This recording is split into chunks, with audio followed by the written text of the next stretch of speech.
Good morning all of you. आज हम basic electrical engineering के कुछ टॉपिक पढ़ेंगे जो हमारे बेसिक टॉपिक हैं, जो हमें आने चाहिए। ये बहुत इंपॉर्टेंट है, बच्चे करके नहीं जाते। जैसे कोई कंपटीशन एग्ज़ाम है, कहीं पर भी है, बच्चों को जर्नल की नॉलेज होती नहीं, फिर आगे वो जाते हैं, फिर फेल हो जाते हैं। तो उनको कंपटीशन में बेसिक नॉलेज होनी ज़रूरी है। कहीं पर भी आपको बेसिक इलेक्ट्रिकल एनर्जी का सबसे पहले हमारा टॉपिक है बेसिक ऑफ इलेक्ट्रिसिटी।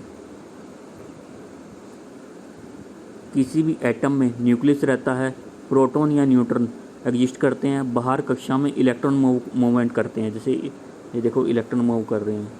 देखो प्रोटॉन का इलेक्ट्रॉन का मान कितना 1.6 इंटू 10⁻19 कूलम।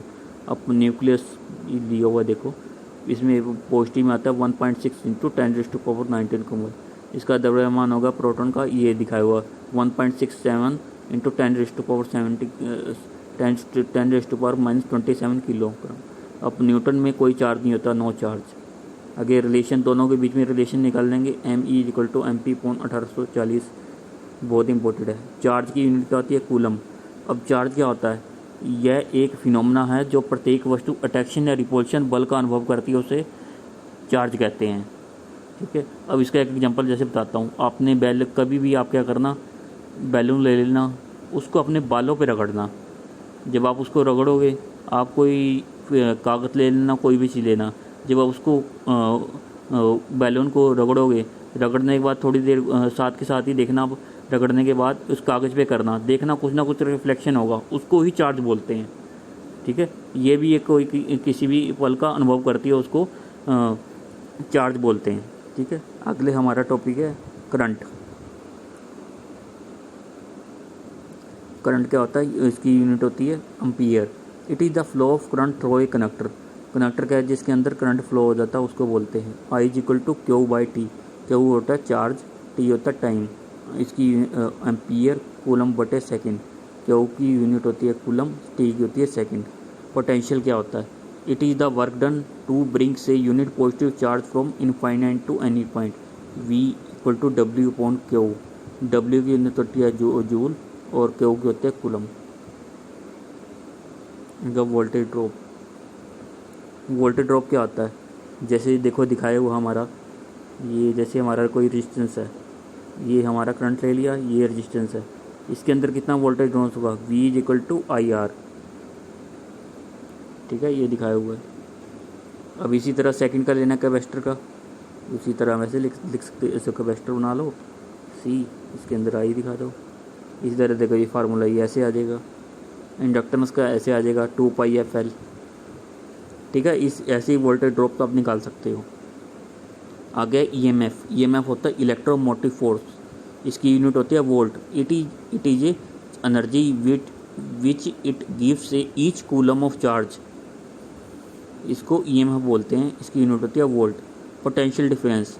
पोटेंशियल डिफरेंस क्या होता है?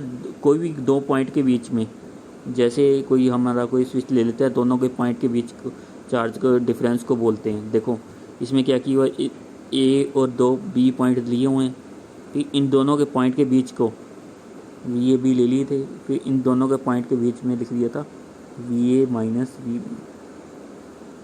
अब आपको एग्जांपल लेके भी बताता हूँ। जैसे हमने दो चार्ज ले लिए, देखो ये वाला एग्जांपल, जैसे ये एग्जांपल ले रहा हूँ, देखो इसमें V1 - V2/R।